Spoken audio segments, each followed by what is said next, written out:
আড্ডা বা বই নিয়ে কিছু কথা। প্রিয়জন, আপনারা দেখতে পাচ্ছেন আমার হাতে একটি উপন্যাস।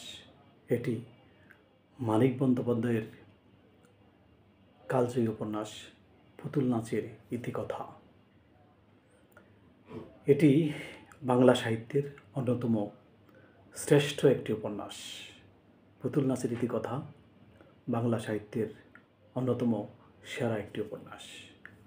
এই বইটি মানিক বন্দ্যোপাধ্যায় লিখেছিলেন আজ থেকে 90 বছর আগে।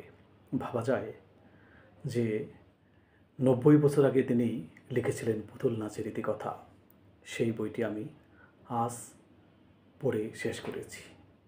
অনেক আগে পড়েছিলাম যখন ছাত্রজীবন ছিল। আবার এই সময়ে এসে অনেক কালজয়ী বই পড়া দ্বিতীয়বার শুরু করেছি।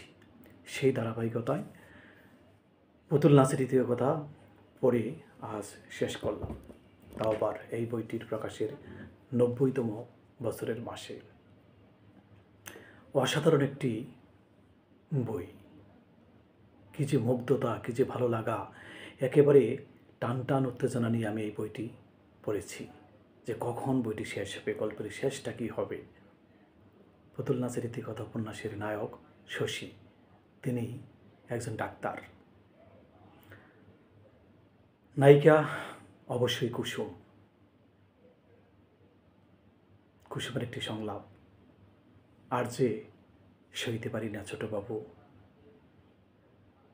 কিংবা কুসুম যখন বলে আমার মন নেই।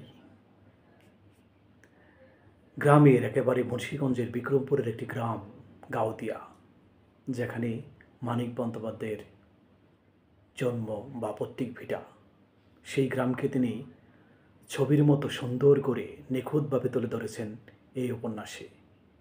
যতবার পড়েছি সেই গাউদিয়া গ্রামটির ছবি কল্পনায় গেছি। যখন কুসুম গাউদিয়া গ্রাম ছেড়ে বাপের বাড়িতে চলে যায়, একেবারে একটি আবেগঘন পরিবেশ তৈরি হয় শশীর সঙ্গে। শশী বারবার মন থেকে চায় এবং কুসুমকে বলে কুসুম যেন গ্রাম ছেড়ে না যায়, কিন্তু কুসুম একসময় চলে যায়।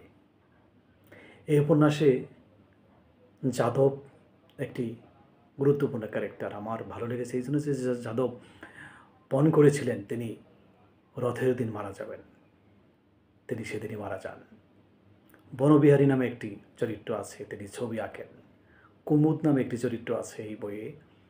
কুমুদ থিয়েটার করে, যাত্রাপালা করে। একসময় মতি নামে একটি মেয়ের সঙ্গে তার প্রেম হয়। তারপর সেই গাউদিয়া গ্রাম থেকে মতিকে কুমুদ কলকাতা নিয়ে যায়। আর অনেক গল্প। বিন্দু নামে একটি চরিত্র আছে, শশী ডাক্তারের ছোট বোন, যার বিয়ে হয় কলকাতা শহরে। এরকম অনেক অনেক ঘটনা এই উপন্যাসে পুতুল নাচের ইতিকথা। যারা পড়েননি অবশ্যই পড়বেন, ভালো লাগবেই। সবাইকে ধন্যবাদ।